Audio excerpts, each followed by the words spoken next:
Miren, le comentaba que esta mañana que hay una situación muy indignante aquí en los Estados Unidos también que tiene que ver con lo migratorio, que tiene que ver con el refugio, que tiene que ver con el asilo político.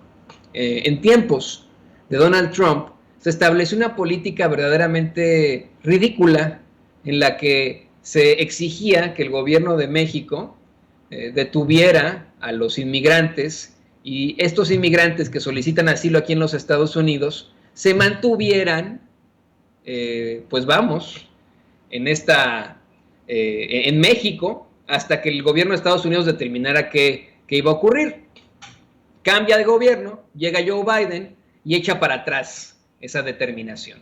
Anoche, de la forma más desafortunada, la Suprema Corte de Justicia de este país, de los Estados Unidos, determina que el gobierno de Biden no tuvo pues ninguna cualidad legal para hacer eso y le exige restablecer esa estúpida política de quédate en México. Imagínese usted, por lo cual los solicitantes de asilo acá en los Estados Unidos tendrán que permanecer en territorio nacional, en México, en lo que lo hacen. No porque sea un problema, yo quiero hacerle eso muy, muy claro. Y siempre lo he dicho, para mí, y esa es mi idea, los inmigrantes son bienvenidos en cualquier parte. Lo hemos dicho aquí hasta el cansancio. El inmigrante demuestra que nosotros como humanidad hemos evolucionado. Sin la inmigración no existiríamos como humanidad con esta humanidad tal como la tenemos. Seguiríamos viviendo todos en África, por ejemplo. Debemos nuestra evolución humana, nuestros grupos sociales, gracias a la inmigración. Así que es verdaderamente ridículo eso. La realidad es que, y está en la Carta de Naciones Unidas, la Carta de Derechos Humanos, que cualquier persona puede elegir el lugar en donde quiera vivir en el mundo, ¿no? Ese sí es una realidad. Pero bueno, yo estoy convencido, no podría yo decir abiertamente que Estados Unidos está abierto a los inmigrantes, porque aquí soy residente permanente, no soy ciudadano. Pero como mexicano me siento con el derecho de decir que México le abre las puertas a los mexicanos. A mí este país, Estados Unidos, me abrió las puertas a mí, precisamente como, pues bueno, después de haber sido amenazado hace varios años durante el sexenio de Enrique Peña Nieto. Y eso lo agradezco infinitamente a este país, a los Estados Unidos. Sin embargo, creo que como esta gran nación así lo ha determinado durante tanto tiempo, hemos crecido gracias a las aportaciones de los inmigrantes. Estados Unidos no sería Estados Unidos sin los inmigrantes.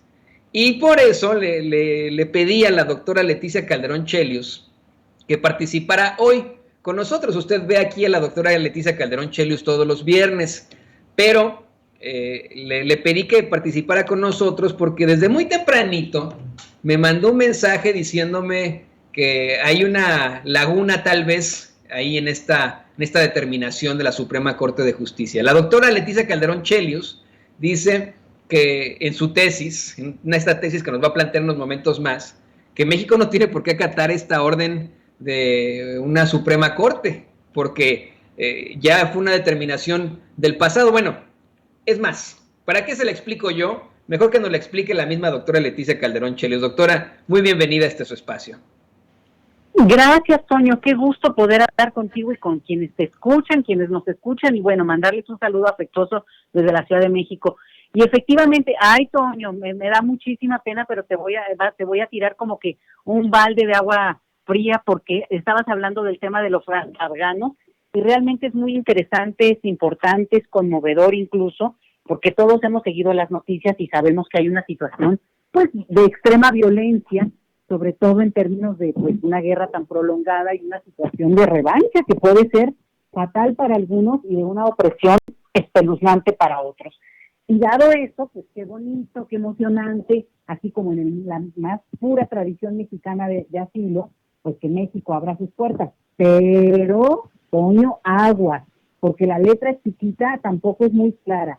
Y nos tenemos que estar muy alertas porque el gobierno mexicano también está poniendo tipos de exclusión que a veces se vuelven imposibles de sobrepasar. Y esto ya lo hemos visto en otros exilios. De repente, digo, ya ahorita estamos en una etapa en que los jóvenes, y vivan los jóvenes por eso, están haciendo una revisión de los momentos del pasado, así como se está haciendo con la conquista 500 años, bueno, que ahora ya ni siquiera hablamos de conquista, sino de todo este proceso de resistencia cultural, de resistencia política de 500 años. Bueno, igual con periodos, por ejemplo, como otros exilios emblemáticos para nuestro país, hay una revisión muy meticulosa y se está llegando a cuestiones donde un país como México, en su momento, pudo haber recibido mucho más gente y hubo un debate muy fuerte en el país que lo impidió. Y lo mismo aguas con lo que vamos a estar viendo, pero bueno, ahora tenemos más herramientas también, por ejemplo, todos estos antecedentes. Y lo que sabemos hasta este momento es que el grupo de afganos que está llegando son de cierto perfil y de cierta visibilidad que los protege, y eso yo creo que bueno, yo estoy absolutamente de acuerdo, ¿eh? El punto aquí es qué va a ser el elemento que excluya a las personas que están en la misma situación, pero que tal vez no tienen esta condición, digamos, de visibilidad o de recursos o de capacidad de movilizarse. Incluso te voy a dar un tema horrible, pero es el idioma, Toño. La mayoría de estas personas seguramente por su condición educativa hablan algo de inglés, si no es que incluso muy bien, pues algunos creo yo que si eran corresponsales pues hablaban inglés, y sabes muy bien que en México, aunque hay gente que pretende el inglés, tampoco es que es un idioma que se hable de manera natural. Entonces ya es una primer barrera. Ahora imagínate a alguien que no sepa inglés, que venga de Afganistán, bueno, se enfrenta a una siguiente barrera que puede ser un obstáculo para que el gobierno mexicano empiece a poner filtros, y hay que darle seguimiento, Toño, porque si no nos vamos con la pinta de digamos, la foto, el momento, la coyuntura. Y otro elemento, el asilo, el refugio, es el primer momento, es una llegada y administrativamente resolver cuestiones, pero después viene una etapa de participación con la sociedad, de asumirse como parte de esa sociedad en toda la diversidad, y el gobierno mexicano no está incorporando a la sociedad mexicana a este proceso,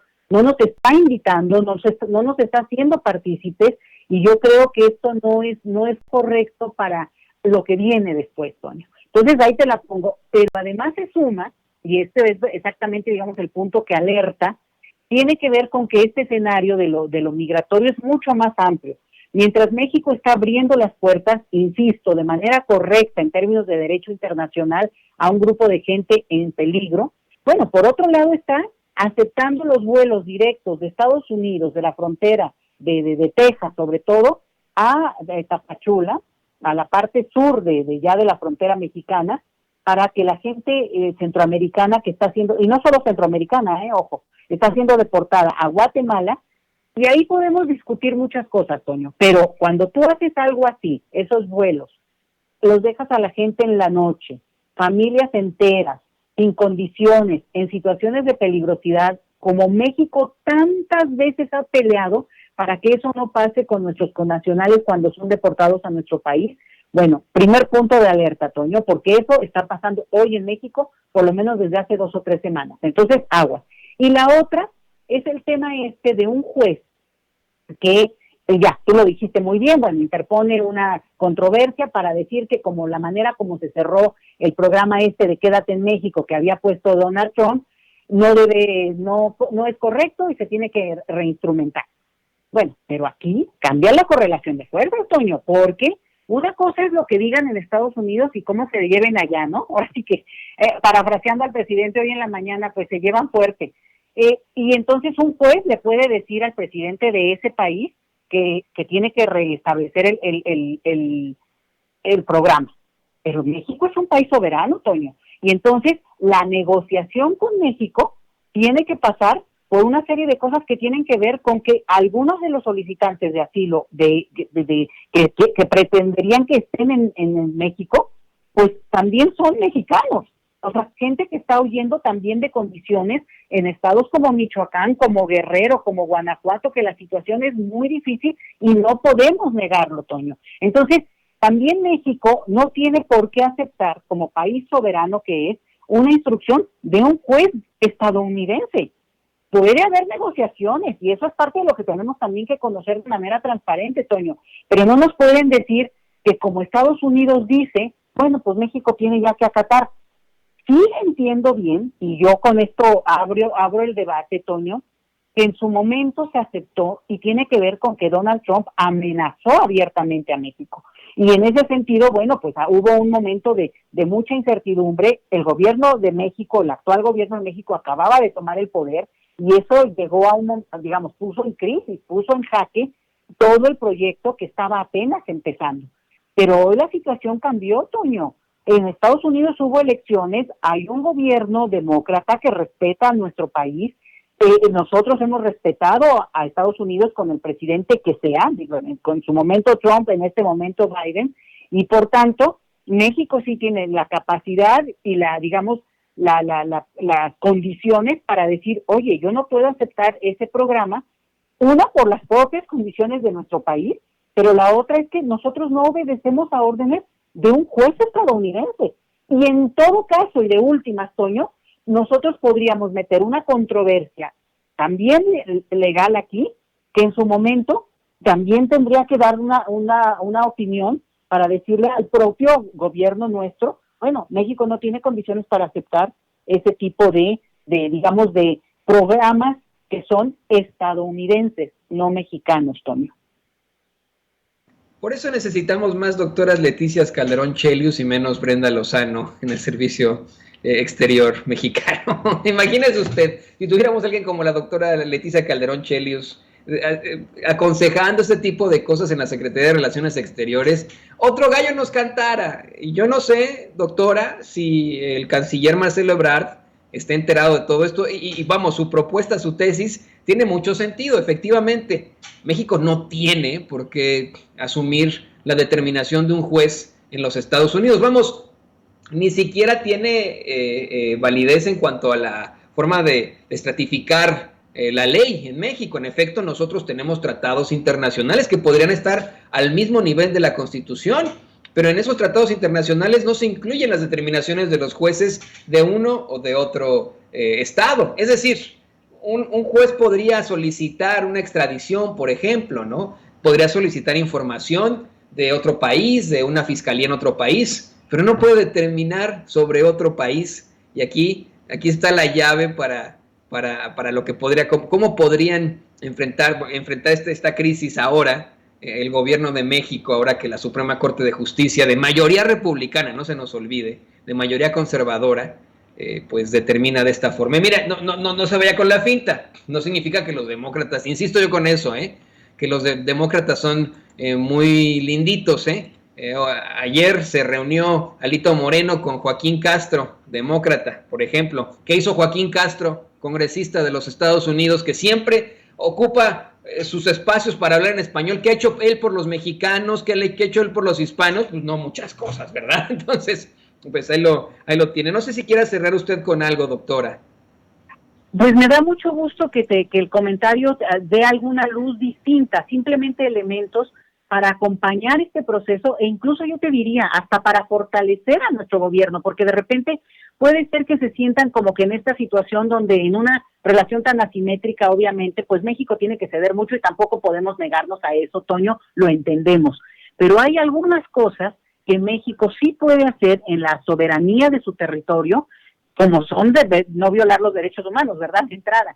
Y la otra es que también puede aventarles la pelotita y hasta te diría yo, ojo con esto, Toño, que si México se niega a aceptar una orden de un juez estadounidense, digo, en plan light, en plan diplomático, al estilo de Ebrard, que es un fregonazo para esas cosas, en ese plan, hasta le hace un favor a los demócratas porque les permite seguir peleando el tema migratorio en el escenario estadounidense, no sacarlo de ahí y decir, oye, no, tenemos que hacer una amnistía y resolver este asunto con el que llegó al poder Biden.